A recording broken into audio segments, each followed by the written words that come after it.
right, I've been trying to avoid this topic as much as possible, but when you lose 19-1 in a baseball game, I guess it's time to talk about it. 5. Curry hits a three. 4. Houston with a drive. Deep left field. 3. Patrick hit by Watt.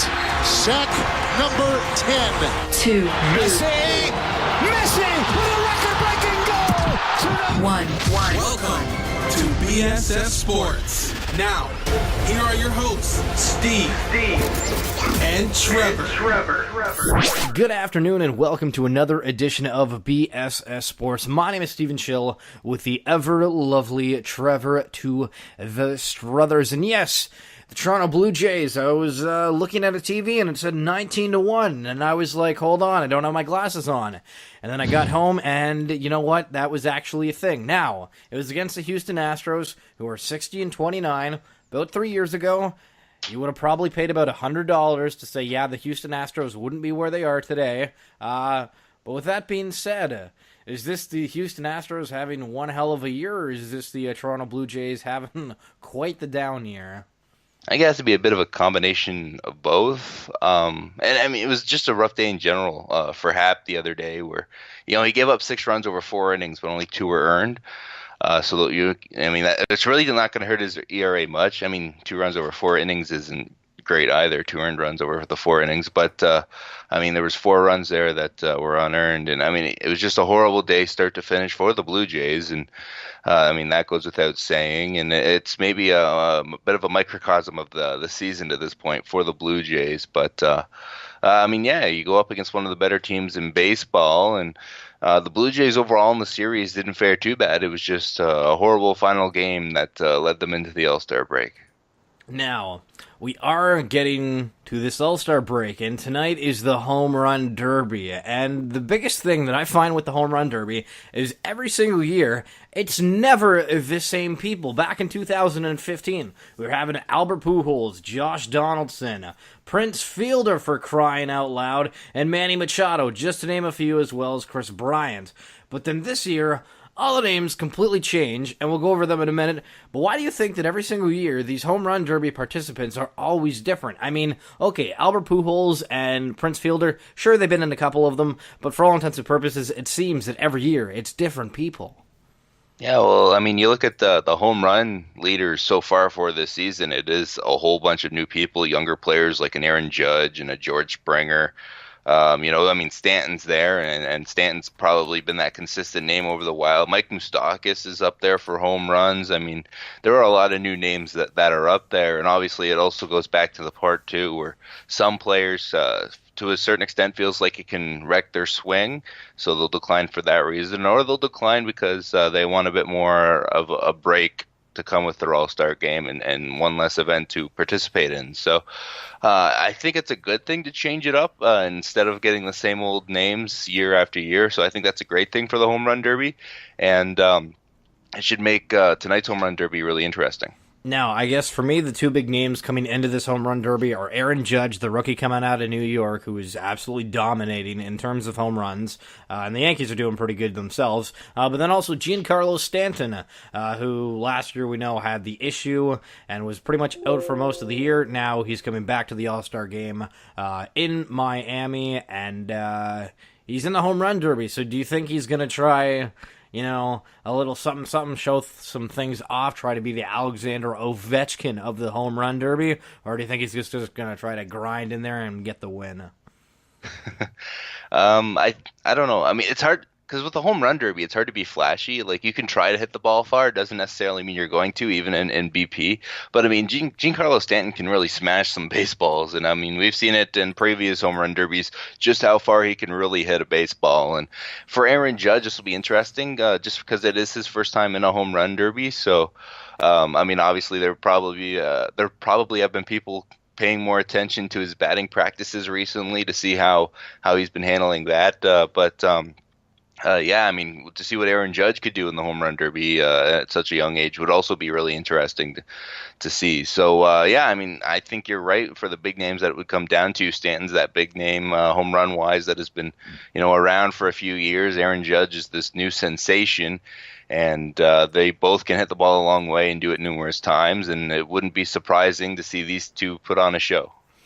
So, before we switch over to basketball talk, last question regarding MLB, I guess, as a whole. Why do you think they do it on a Monday and a Tuesday night for the All-Star? Because, I mean, it's one of those festivities you think that people would come out of town for and see. And I guess, to a point as well, they want more of like the locals to come see all the All-Stars. So on a Monday night, it wouldn't be a problem if you lived in the area. But if you want to travel on a Monday and a Tuesday, it seems kind of odd. Yeah, I mean, really, it's almost a full week of festivities. I mean, sure, the home run derby and the All-Star game are the two that are focused on, but yesterday you had the Futures game and the Celebrity Softball game. So really, I mean, there's numerous days of these events, and I mean, Friday, Saturday, Sunday, would that make a lot of sense to throw these 3 days of events on? Definitely, but. And really, I mean, what MLB has to work with is, come this time of the year, anytime they want, because what else is happening in the world of sports, right? Not too much. And here in Canada, we have the CFL, but that's about it. And down in the States, maybe there's some things going on, but you don't know. There's no NFL, no NBA, no NHL. So really, they could pick anytime they want. And as far as I know, it's always been a fixture to have it at the beginning of the week. And I don't necessarily mind it either. But with that being said, yeah, I haven't tried to actually go to one, and putting it on a weekend definitely makes a lot more sense if you want to try to draw people from out of town. So, going over to basketball, the FIBA U19 Canadian team beating the States as well as Italy to take the gold medal. And there's always talk.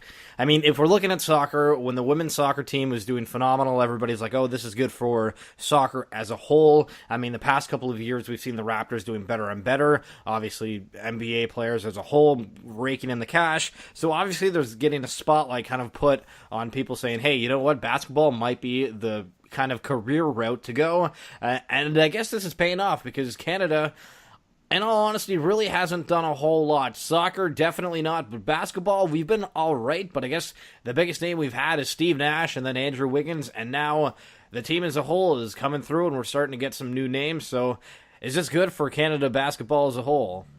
I'm a little surprised you didn't throw Anthony Bennett in the middle of that mix. But hey, he was the first ever Canadian pick, first overall. Is it bad that I forgot about him? Not totally, because he has fallen off of a ship into deep waters at this point. But yeah, for Canada basketball, this is tremendous. Obviously, to win on the world stage almost at any level with FIBA is something I feel to be celebrated. And because, we are Canada and we're not necessarily known for our basketball, but it is something that we seem to be getting better at as a country in terms of generating names.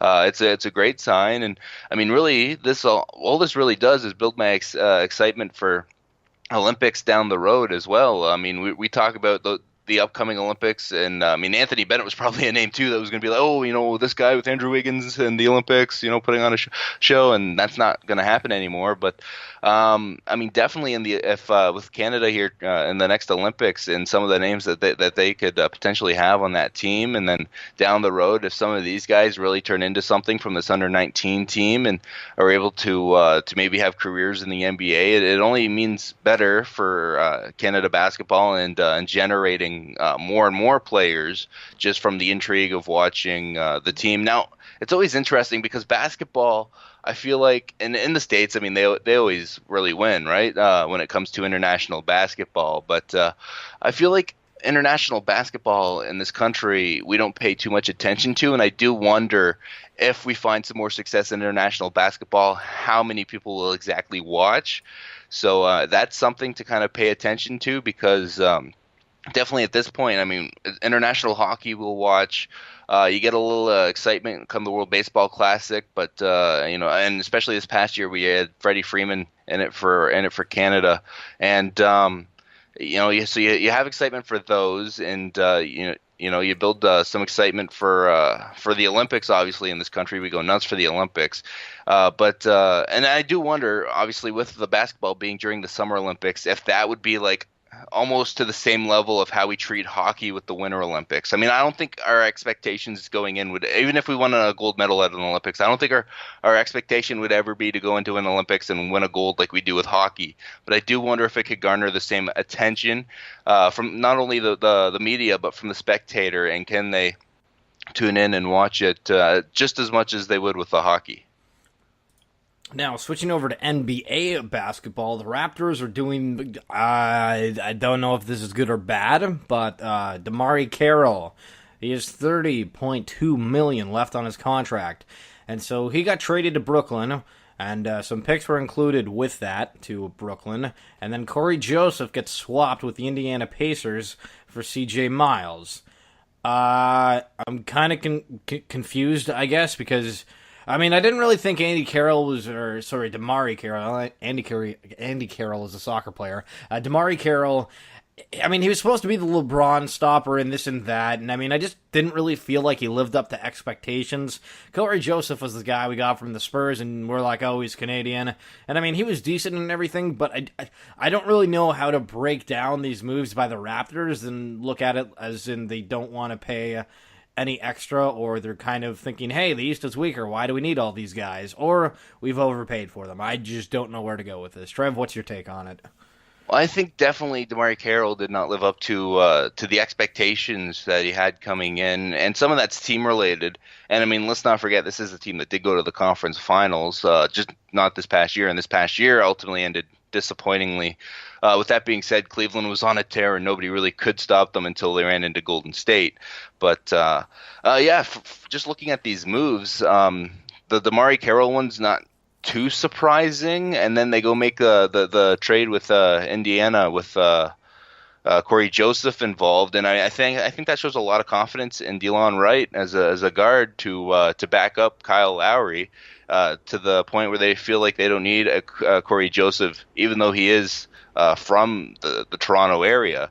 They feel they need to trade him and bring in somebody that can shoot threes. So, because they really needed to improve upon that, and I think losing some of those big guys like a DeMarre Carroll and Patrick Patterson can play a part of that as well.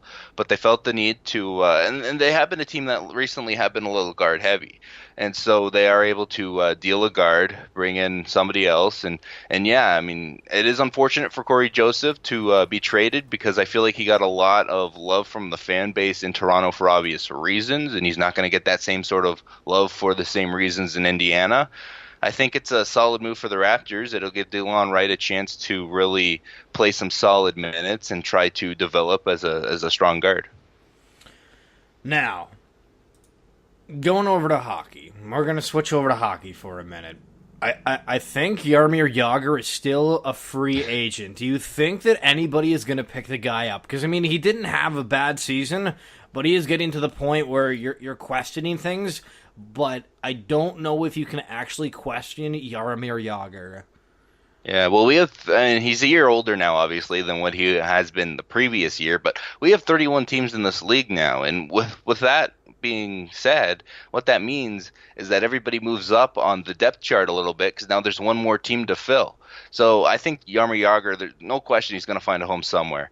I think a story and talent like his maybe belongs in a Las Vegas, so that would be hilarious if he ended up with Vegas. But I think somebody eventually will sign him.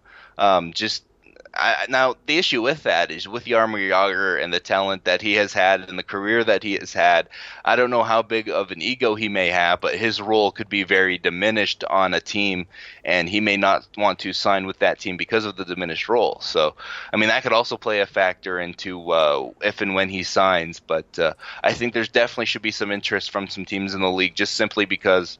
And it's like the same thing almost. I mean, Chris Neal is a completely different player. Let's not kid ourselves to even put Chris Neal in the same sentence as the Jaromir Jagr. But Chris Neal still feels like he can play, and I wonder how much of that has to do with the fact that now there's another team in the league, so everybody kind of moves.